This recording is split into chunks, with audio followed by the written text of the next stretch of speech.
Hello everyone. Hope you're all doing fine. So we are off with the Lewis concept, an approach of causal and Lewis. We come across with the ionic bond. Okay. So today we are going with the next approach. Okay. We know the. If you ask me what is the limitation of Lewis and causal, then we can say it cannot predict the actual shape of the molecule, isn't it? Lewis and causal approach cannot explain the actual shape of the molecule. Then a scientist called as Sidgwick and Powell in 1940 gave the explanation of the shape of molecules by means of a theory which is called as the VSEPR theory. This is an important theory because in this theory we are able to come to know about the shape of the molecule. What is the exact shape of the molecule? So it is called as the VSEPR theory. Now what is VSEPR? Valence shell electron pair repulsion theory. What is it? Valence shell electron pair repulsion theory. Which means that by the term itself it says that it is all concerned with the electron pair repulsion, isn't it?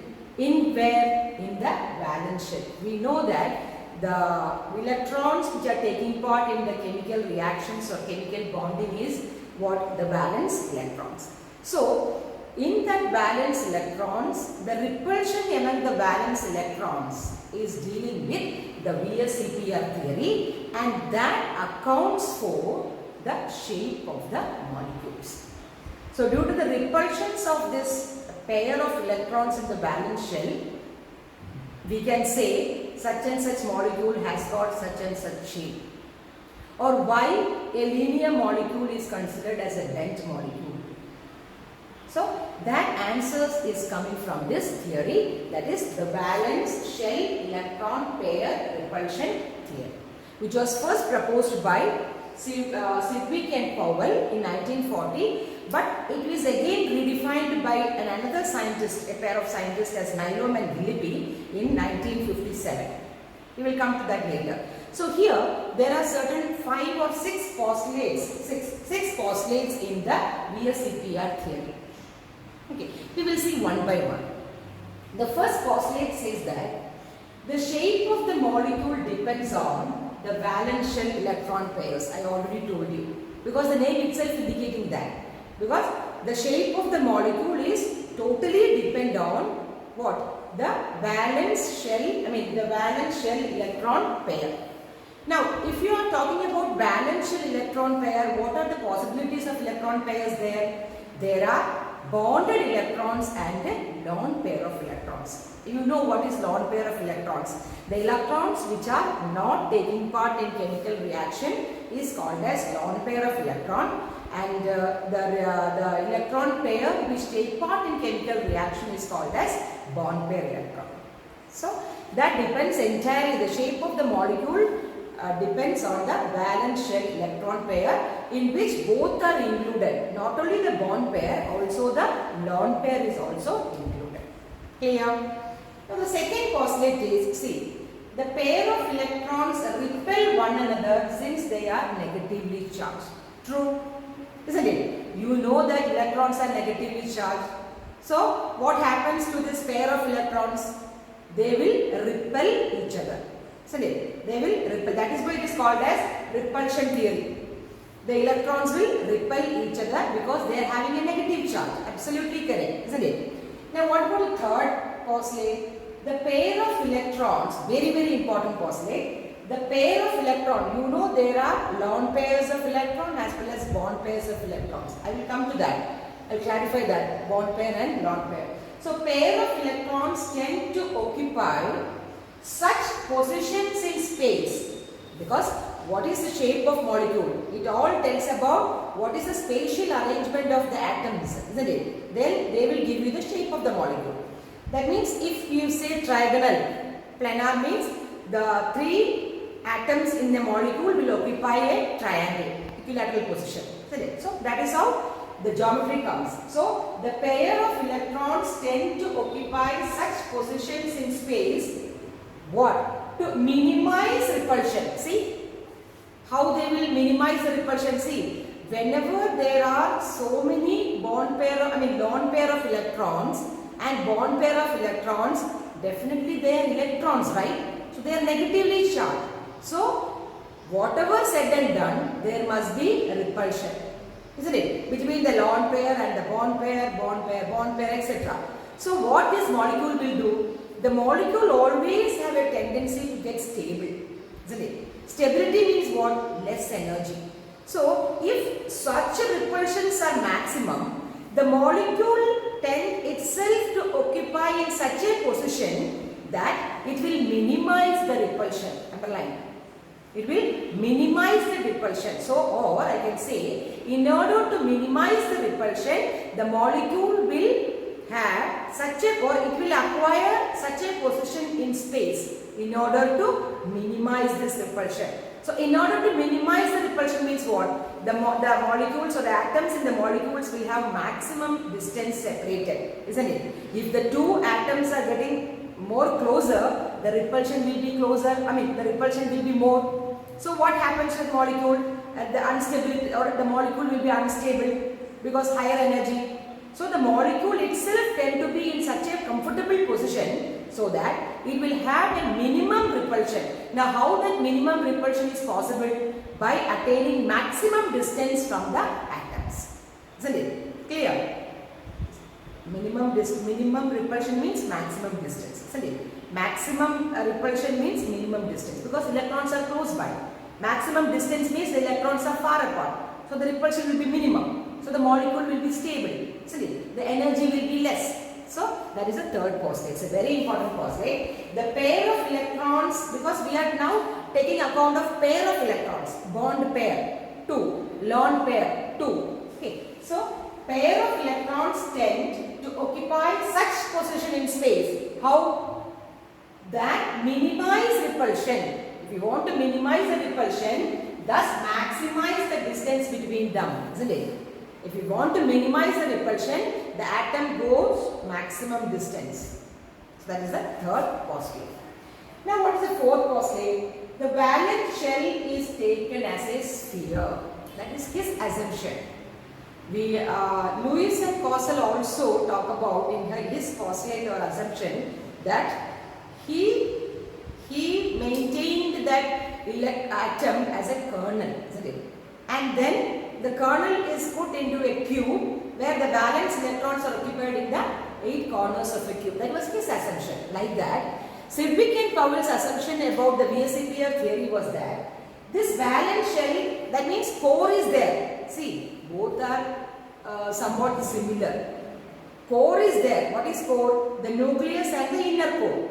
We are only considered about the valence electrons because they are taking part in the chemical reaction, isn't it? So this valence, he made an assumption that it is taken as a sphere. It is just a sphere with electron pair because electrons are there, isn't it? Localizing on spherical surface. So what happens if you consider a sphere?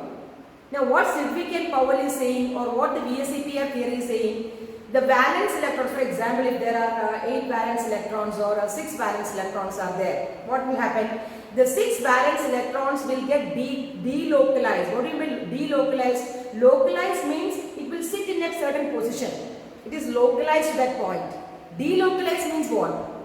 It is like psi in our structure of atom we are studying. That means the probability of finding an electron will be same in the spherical surface, isn't it? The probability for finding, that means the electrons are moving around in that spherical surface. That is called as delocalization of electrons.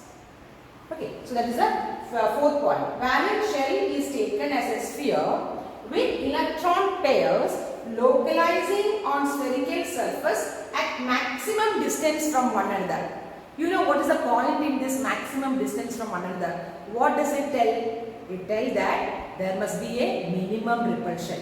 So you are just visualize it. There is a kernel or a core, inner core electron and the outer you imagine it as a sphere, and the valence electrons will be moving around or delocalizing at maximum distance, separating the two electrons or two pair of electrons at maximum distance, thereby they are into a minimum repulsion. Clear? Now the fifth point is a multiple bond is taken as a single electron pair. So this was again in contradiction with the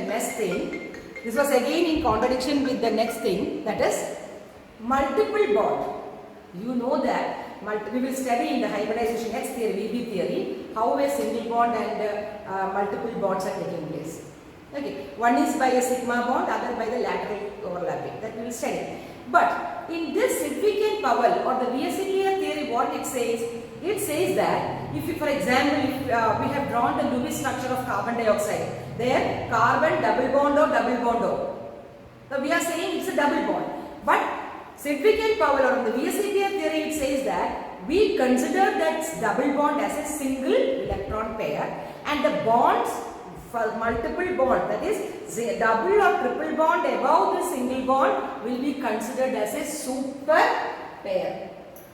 We will have a detail of that structures. So it only consider the bond pair as one electron pair, and all the above bonds like single bond, double bond and triple bond, they consider it as super pairs. Okay, that was one of his funniest assumptions. So a multiple bond is taken as a single electron pair, and the other layers of electron pair coming as double and triple, they are taken as super pairs.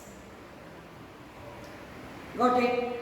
And the last assumption last postulates of this VSEPR theory is when two or more resonance structures represents a molecule.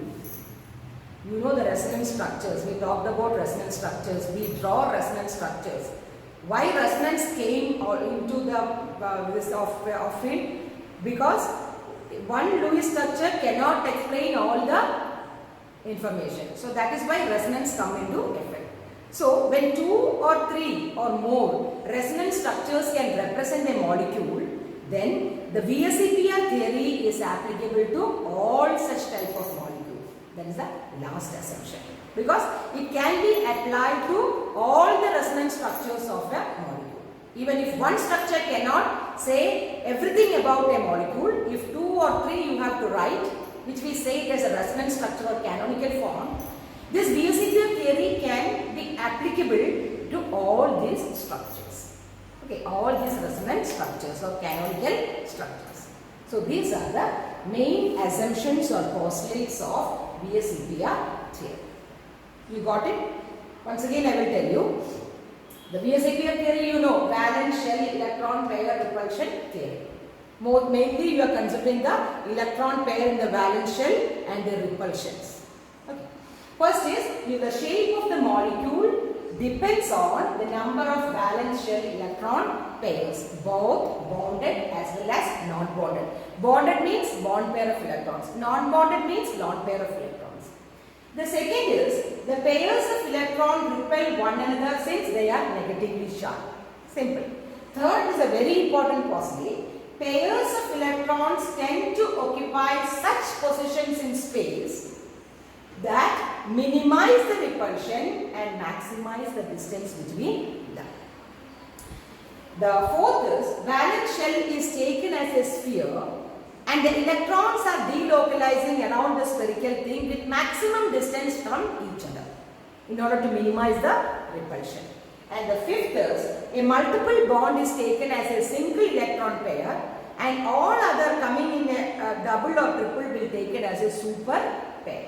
And the last is when two or more resonance structures are there, the VSEPR theory is applicable to any structures.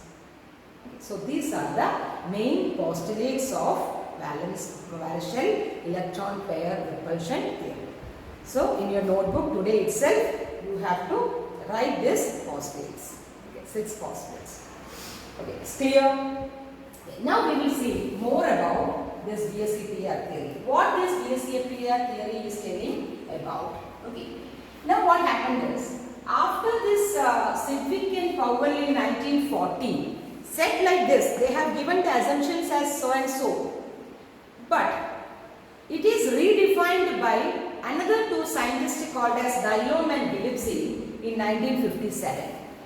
They made this picture more clear, that what is this electron pair, repulsion, what is this non-bonded pair, how it is attached to an atom or how it is attached to a molecule, how you can relate that shape of the molecule with that lone pair or the bond pair of electrons. So all these criteria are made clear by the scientists Nyholm and Gillespie. So they redefined this Sidgwick and Powell theory, or again the Weierstrass theory they again redefined in 1957 as they have a total idea of what is lone pair and bond pair repulsion, or how this bond pair and lone pair repulsion is made effect into the molecule. And he says that the repulsions is in the order the lone pair repulsion, I will write like this, lone pair repulsion will be greater than lone pair bond pair repulsion, which is greater than bond pair repulsion. So he is relating that how this bond pair of electrons, or what is the strength or the energy or what is the stability of this lone pair bond pair repulsion, because we are definitely dealing with the repulsion theory.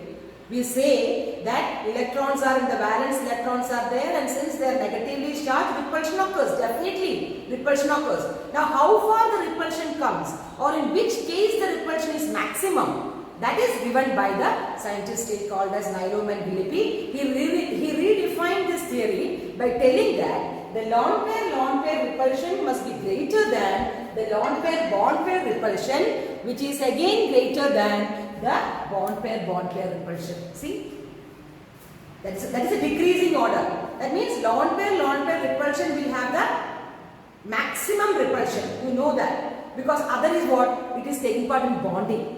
You know what is lone pair bond? I will tell you a simple example. You know NH3, right? NH3. NH3 has got N, a lone pair of electron, and 3 hydrogen atom. If you draw the structure, hydrogen, hydrogen and hydrogen, it contains 2 electrons. So we call there are 3 bond pair of electron. I will say 3 bond pair of electron, and there is 1 lone pair of electron, to make it more clear. See, this is the concept, or this is the way we are treating lone pair and bond pair. So the repulsive interaction of the electron pairs. Repulsive interaction means what? How the interactions, the repulsion comes in the electron pair will be in the decreasing order is, decreasing means the most repulsive interaction of this electron pair comes from the lone pair, then it comes in the lone pair, bond pair, then it comes in the bond pair. Which means what? Which means simply I can say, just if in a molecule, ammonia, if I have drawn ammonia, there is only 1 lone pair. For example, if there is 2 lone pair, for example, water. See, water, there are 2 lone pair of electrons. So see, what is the case in ammonia and water? Since water has got 2 lone pair, the repulsion will be more, isn't it? Because you know the relative stability, the energy, the relative repulsion, the repulsive interaction of the electron pair. You know the lone pair will have a greater repulsion. So in the case of water molecule, these 2 lone pairs will repel more than this lone pair and bond pair, than this bond pair and bond pair. See, there you can have all this. Ammonia, you can't have lone pair repulsion. Why? Because in ammonia there is only 1 lone pair. So here there is only lone pair bond pair repulsion and bond pair repulsion. Only 2 is there. But in the case of water, you can have lone pair repulsion, lone pair bond pair repulsion, and bond pair repulsion. Hope you are clear with that, right? If in a molecule there is no lone pair, there is only bond pair repulsion, isn't it? For example, BeCl2. See, there is no, this is what? This is a deficient molecule, right? So in this case, there is no lone pair in the central atom, and we are considering the lone pairs in the central atom. See, the lone pairs in the central atom. Okay.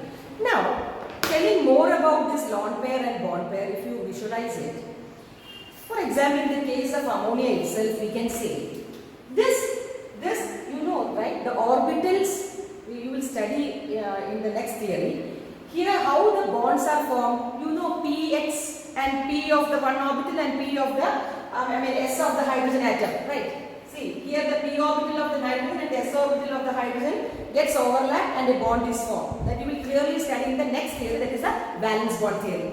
But you know, you have some idea how a bond is formed, right? Okay. Now, these bonds are formed and this lone pair, you know the concept of orbitals. Now, this lone pair is there in the orbital. There is no bond formation. Only lone pair, it is available in the orbital. Now, see, this lone pair is occupied this central atom more space. Why? Because, see, this lone pair is delocalized, the lone pair is localized in the around the central atom. So, it will have a more space around the central atom rather than the bond pair. Why? In the case of a bond pair, the electron pair will be in the center of this nitrogen as well as hydrogen, isn't it? Because a bond is formed. So, it will be little more away from the central atom, that is a bond pair, because a bond is making. So, it will be the center of this both these atoms. But in the case of a lone pair, the lone pair will be around, in and around this central atom or the ion, occupying more space. The central atom, you get the idea that this nitrogen atom having an orbital of lone pair, and this orbital having a lone pair, the lone pair will be localized in and around the nitrogen atom, whereas, and it will occupy more space because it is, sometimes it will be here, sometimes it will be here, sometimes it will be nearby. So, like that it is delocalized in the orbital, but the electrons we can say is localized in and around the nitrogen atom. But in the case of a bond pair, you see, this nitrogen and this nitrogen covalent bond, the nucleus here, it will be exactly the center will be the bond pair of electrons. So, the bond pair, the electron pair from the central atom in a bond pair. Whereas, in the lone pair, the electron pair will be in and around the central atom. Thereby, it occupies a more volume or more space when compared to the bond pair. Okay. So that is what the redefinition or the redefining of this valence electron pair repulsion theory. And you know, since if there are two lone pair of electrons, they want maximum distance, that is minimum repulsion. So in order to have minimum repulsion, the bond will be distorted. That is how the shape of the molecule we can predict. Now, we can have two categories in this VSEPR theory. One is the molecules in which the central atom has got no lone pair of electrons. Got it? You can make into two categories this VSEPR theory. One is the molecule which has got no lone pair in the central atom. And the second is molecules having lone pairs in the central atom. So you can divide it into two. Molecules having no lone pair and their shapes. Molecule having lone pairs, then how many lone pairs? Then their shapes or geometry of the molecule. So now we will discuss about what the molecule, some of the examples of the shape of the geometries in which there are no lone pair of electrons in the central atom. Okay. For that you have to take your textbook. Now take your textbook and get the table. It is 4.6. Get the table 4.6.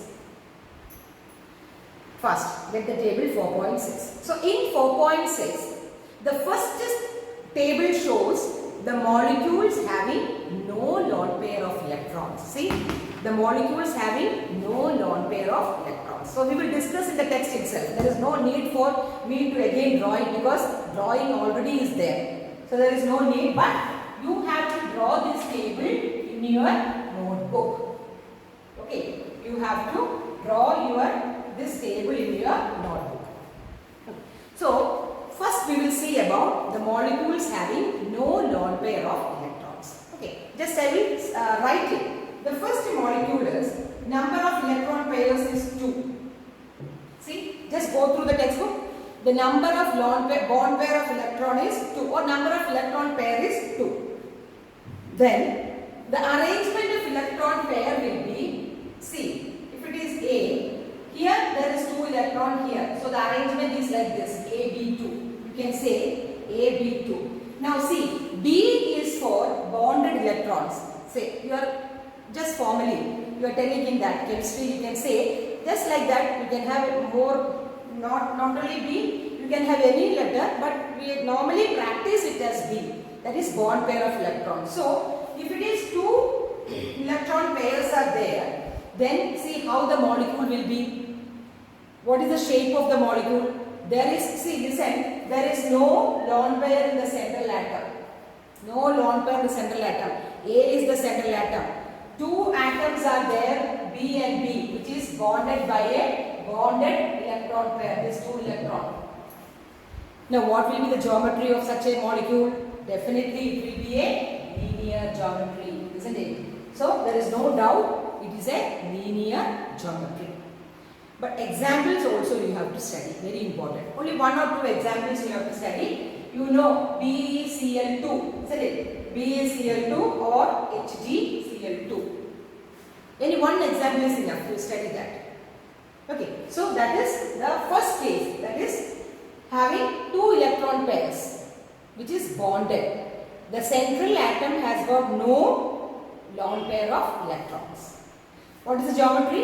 It is linear. Okay, now if it is 3, then what is it? AB3, I can say AB3. So the electron pair number is 3. Now how it goes? Listen carefully. The central atom has got no lone pair of electrons. Then the geometry will be like this. See, A. It will be a triangle. See, the 3 atoms occupy the corners of an equilateral triangle with a bond angle of what? Now, see, you have to see the bond angle also. What is the bond angle? 180 degree for linear, isn't it? And what is the bond angle? Equilateral triangle means 120 degree. And what is the shape? Trigonal. So, this is how we determine the geometry of a molecule. Okay, so it will be trigonal planar. To be more accurate, it will be trigonal planar. And the example is BF3. See? Example is BF3. Now, the third is 4 electron pairs are there totally. So how the geometry goes?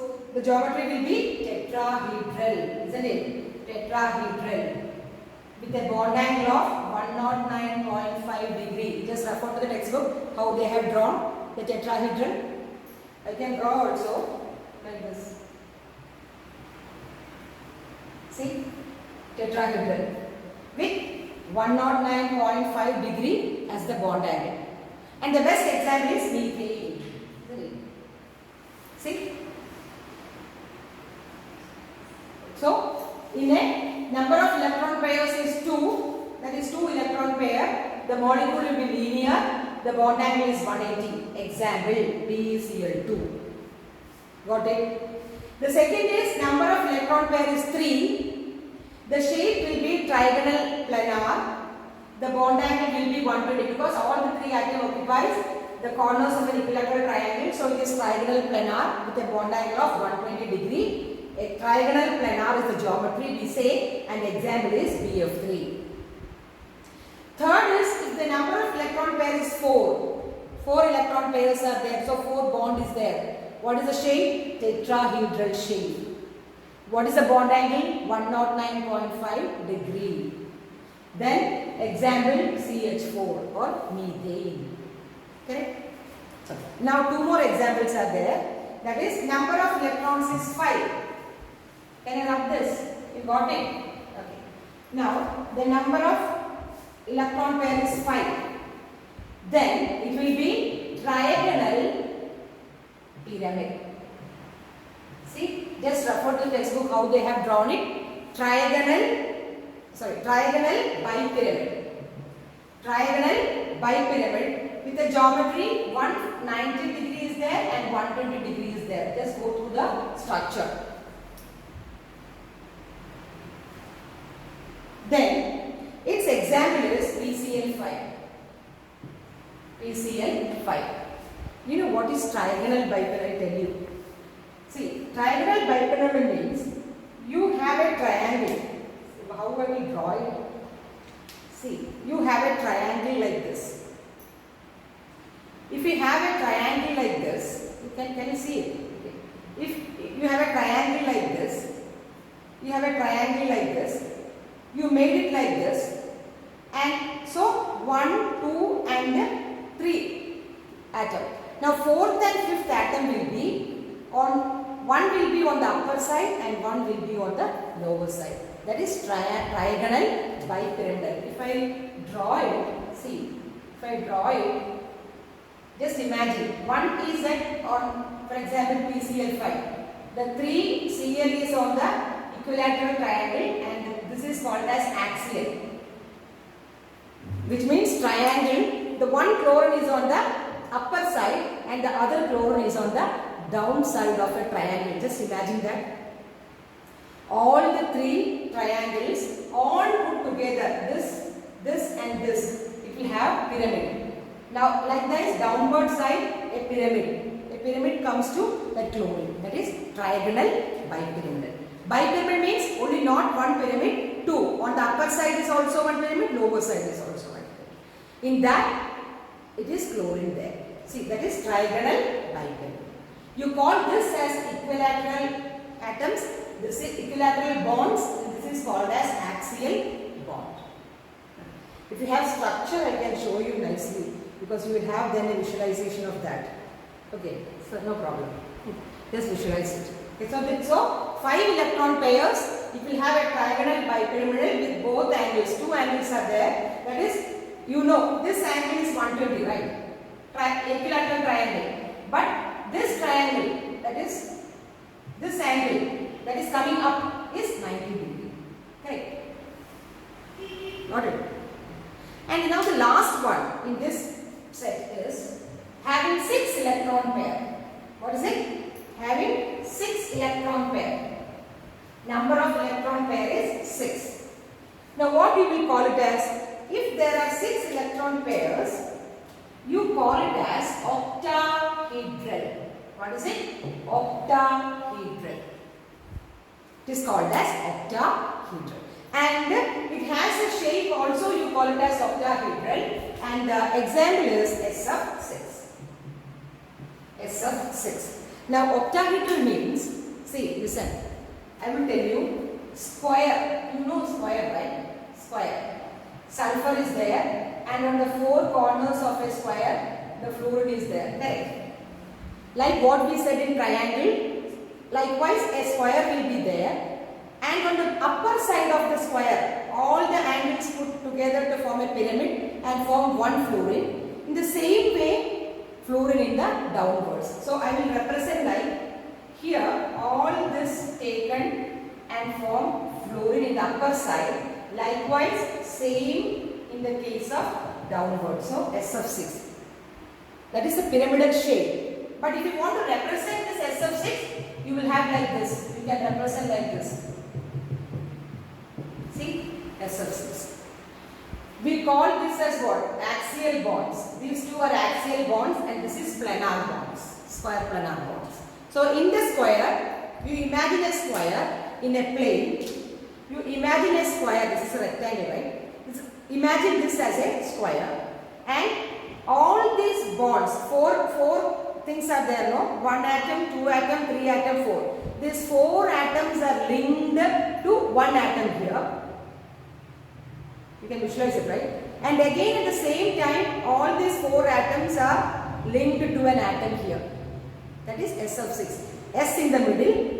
1, 2, 3, 4 fluorine. This is the 5th fluorine and this is the 6th fluorine. And that structure is called as octahedron.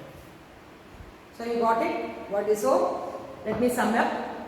The number of, there are 2 ways in which we can explain the VSEPR theory, the shape of the molecule. One is the molecule which does not contain lone pair in the central atom, and the other is the molecule which contains lone pair in the central atom. Now what we have studied? We have studied the molecules which have no lone pair in the central atom. There are 6 types. One is with 2 electron pair. It is a linear molecule having a bond angle 180 degree. If there are 3 electron pairs, it has got a trigonal planar with 120 degree. Just remember that equilateral triangle. For example, BF3, BCl3, etc. Now if it has got 4 electron pair, then a regular tetrahedron, 109 degree 5 minutes, isn't it? 109 degree 5 minutes, and the example is CH4 methane. If it is a 5 electron pair, it is a trigonal bipyramidal. Example it is PCl5, and if it is 6 electron pair, it is called as an octahedral structure. The example is SF6. So hope you have clear with this molecular geometry. And now you can think, okay, why this molecule has got a geometry like this? Okay, because there is no lone pair repulsion. Sorry, only bond pair repulsion is there. Correct? That is minimum. What is maximum? Lone pair repulsion. So there is no lone pair and lone pair bond pair. So all these cases there is only bond pair repulsion. So it is a very, very stable molecule, and there is no compromise in the structure. It is exactly what it is. Okay, there is no bending or there is no repulsion coming, and the bonds are coming closer or getting wider. No such thing are happening here. What is exactly the molecule shape? It is there according to this. Okay, so this is about the geometry of central atom which has got no lone pair of electrons. Now we will come across with the next set of shapes of geometries or shape of molecule in which the central atom has got lone pair of electrons. So again, coming to the table, please see the table 4.7. This is very important. Here comes the exceptional case. Here you know, if some 4 bonds are there, it's a tetrahedron. 3 bonds are there, it's a trigonal planar. 2 bonds are there, definitely it will be a linear. But when a molecule in which the central atom contains a lone pair, it can be 1 lone pair or 2 lone pair or even 3 lone pair. I think you don't have to study for the 3 lone pair. I think you have to get the limit of 2. That's what I think so. Yeah, 2, only 2. So in that case, how the molecule has got definite geometry, a part of the fact that it has got, it should have a tetrahedron or a trigonal biplanar, but it is going into another geometry due to the repulsion of the lone pair of electrons. So here the exception comes in picture. Now we will have the first thing. We will have the first thing, that is the central atom which has got a lone pair of electrons. Okay.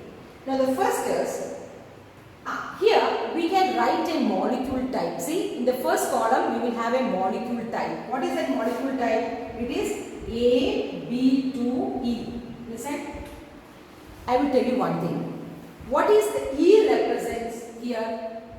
I already told you that B represents the bond pair. Listen, B represents the bond pair and E is representing the lone pair. Clear? E is for lone pair and B is for bond pair. If somebody wants L for lone pair to make it more clear in your mind, you can have L also. But here just the format, whatever we are from the very beginning, we are only having the E there. Okay, so that is why they have put E also, here, no problem. Okay, so that is the type. So which the molecule, the central atom is A. There are 2 bond pairs and 1 lone pair. So it means that bonding pair is 2 and lone pair is 1, isn't it? That is why it is called as B2E. Bond pair is 2 and lone pair is 1. And A is the central atom. Now what happens? The arrangement of electron pair will be how A is the central atom, right? A is the central atom and B and B, and this contains an electron pair. See, definitely when we look at the last thing which we have studied, there are 3 electron pairs. That's what we told. 3 electron pair means it must be trigonal planar, isn't it? Trigonal planar.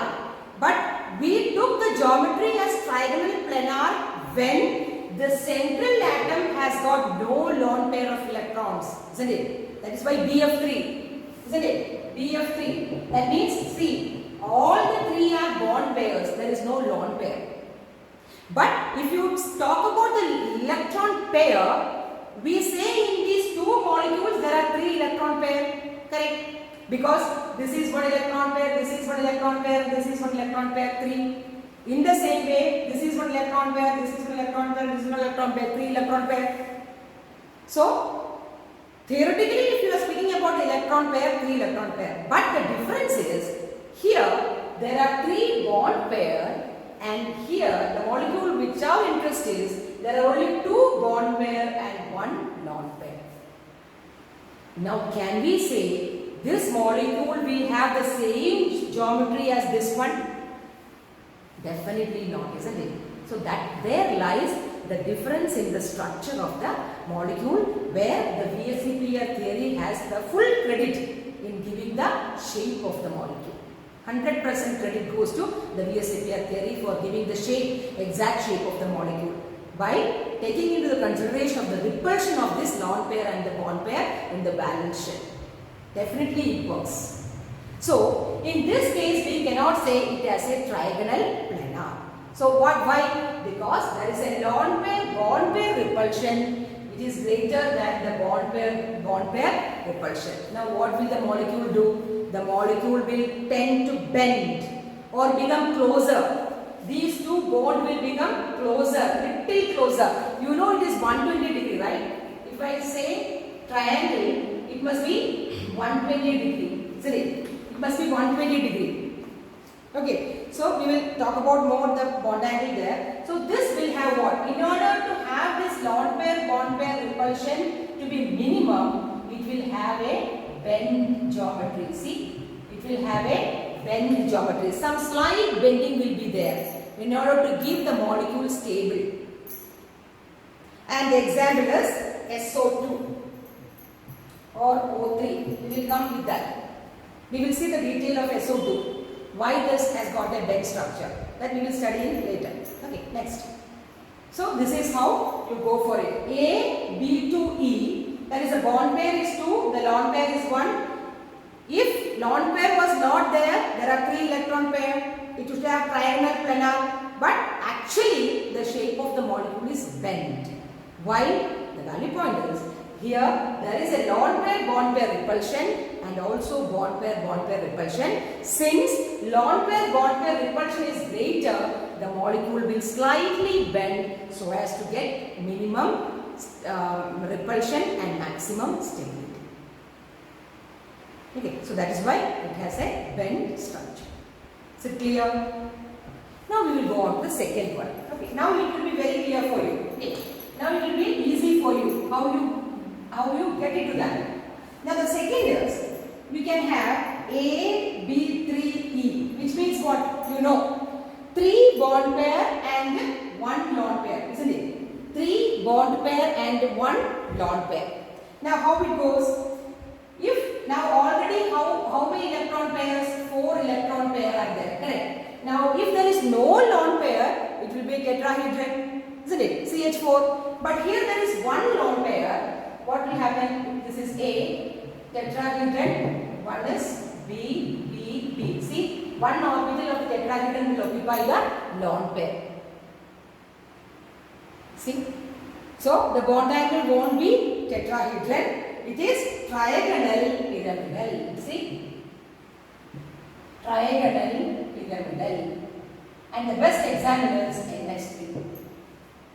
NH3. You know NH3 has got 4 electron pair, 3 on nitrogen and 1 on, see, this is the structure, same. So it has got 1 lone pair and 3 bond pair. So since the lone pair bond pair repulsion is greater than the bond pair repulsion, the ammonia, this AB3E has got a trigonal pyramidal structure rather than a tetrahedral structure. Okay, so this is about the AB3E. Now you understand how this works. This theory works. The lone pair repulsion with the bond pair repulsion works to give or to predict the exact shape of a molecule. Now the third is, we will have the third one. Here also six things are there. The third one is, it is A, B2E2. Now you know what it represents, B2E2. What it is? It is 2 bond pair and 2 lone pair. You get that hang of it, right? If I say B2E2, B is for bonding and E is for lone pair. So you know it has got 2 lone pair and 2 bond pair. So it will have what? It will have 4 lone pair of electrons. Here you know 4 lone pair electron is tetrahedral. Now in this 4 electron pair, if there is 1 lone pair, it is trigonal pyramidal. We have shown in ammonia. But if it is having 2 lone pair, what will be the geometry? The geometry again will be bend shape. See? And the best example is OH, water, H2O. See? You got it? It's very easy, simple. If you know that thing, it will be very easy to visualize it, okay, to understand it. See, AB2E2 means there are 2 bond pair, that is 2 bond pair and 2 lone pair. Already it has 4 electron pairs. If you are telling electron pairs, there are 4 electron pairs. If there is no lone pair, tetrahedral geometry. If there is 1 pair lone pair, among the 4 electron pair, there is only 3 bond and 1 lone pair. The shape changes from the tetrahedral to trigonal pyramid, as in the case of ammonia. Listen again. If 4 electron pair, out of the 4 electron pair there is 2 bond pair and 2 lone pair, the geometry changes from tetrahedral to a bend structure. See how the geometry changes by this lone pair bond pair repulsion and lone pair repulsion. See? Definitely this, if it is having a 4 electron pair, it should have a tetrahedral. The bond must be 109.5 degree. But in the case of water molecule, the bond angle is 104 degree. See, from 109, it has got reduced by this bend structure from 109 to 5 degree. It is lessened. It is 104 degree. So this is how the shape of the molecule can predict. See, it's very interesting, right? This is how we can predict. So that is this type, correct? Water molecule. We will see the shape once again in detail. Just the table of compounds. Now the next is, so AB2E2, correct? That is water molecule is having a bell shape. Now the next is AB4E, which means what?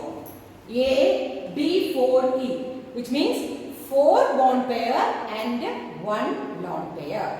Altogether, how many electron pair? 5 electron pair. We have studied 5 electron pair as what? If there is no lone pair, you have studied it as a trigonal bipyramidal, PCl5.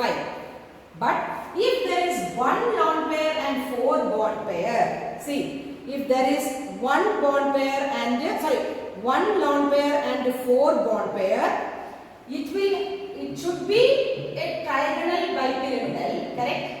It should be a trigonal bipyramidal, but the actual geometry is a seesaw geometry.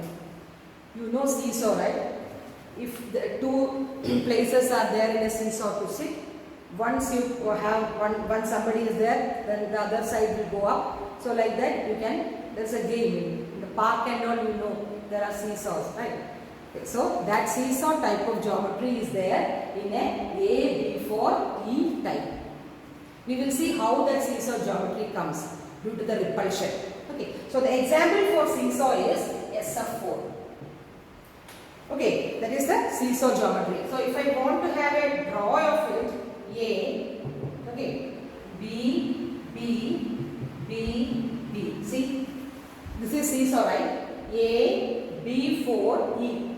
A, B, 4, E. So 4 bond pair. This is seesaw. No? When I put this structure like this, you have two ends of the seesaw. This is the seesaw's leg, and this is the two seats of seesaw. Correct? So that is why it is called as a seesaw. Now, why this bend structure and seesaw structure etc. came? In order to get stable, or in order to have minimum repulsion, it will have a maximum distance between the atoms and thereby attaining geometry that is not standard, but it deviates from the standard geometry. Here what? Here the standard geometry was trigonal bipyramidal for 5 electron pair, right? Now it is getting deviated into what? A seesaw geometry due to the lone pair bond pair repulsion. So all these you can connect with the bond pair repulsion or the lone pair repulsion. That is why it is called as valence shell electron pair repulsion theory. VSEPR theory.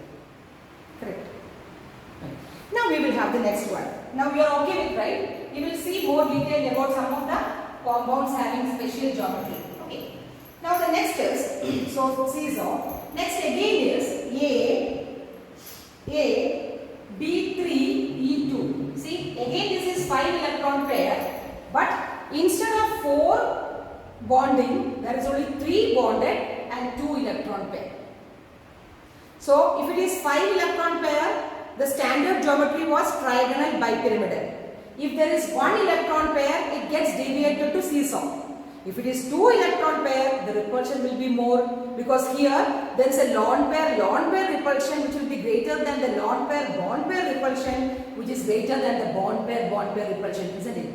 So here the geometry again deviates to a T-shaped molecule. See, T-shaped molecule, ClF3, chlorine trifluoride. So how it will come? I will draw like this. This is the lone pair, and this is A, and this is B, B, and B. See, this is T, no? T. This is T, right? This is T. So it is called as T-shaped geometry. These are lone pair. So since this lone pair comes, it gets deviated from the trigonal bipyramidal to T-shape.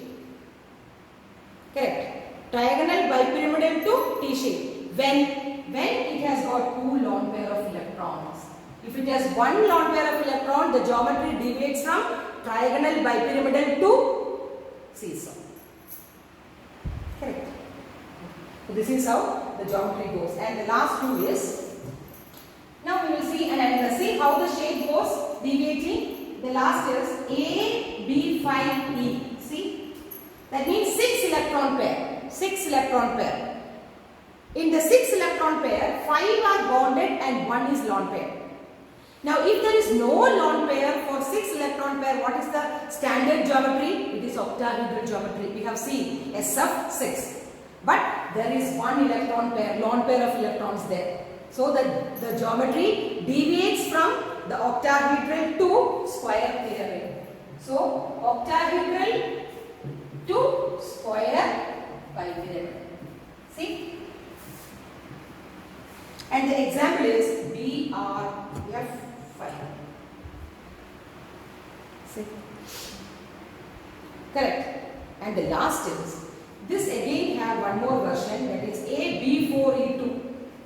Again 6 electron pair, in which there is 2 lone pair. Here it is 1 lone pair. If it is 1 lone pair, it gets deviated from octahedral to square bipyramidal. If there is 2 electron pair, it deviates from octahedral to square planar. See how the geometry varies? Square planar, that is XeF4 example. So these are the different types of molecules which you have lone pair of electrons in the central atom. Just go through it. Then what I want to do is, you draw the table in your notebook today itself with all the geometry. Example, what was the standard geometry, how it gets deviated, and what is the example for that. Okay, so next We will see some compounds in detail, how the geometry comes. For example, T shape, seesaw shape, okay, square planar shape, etc. We will see in detail in the next section. So till then, thank you.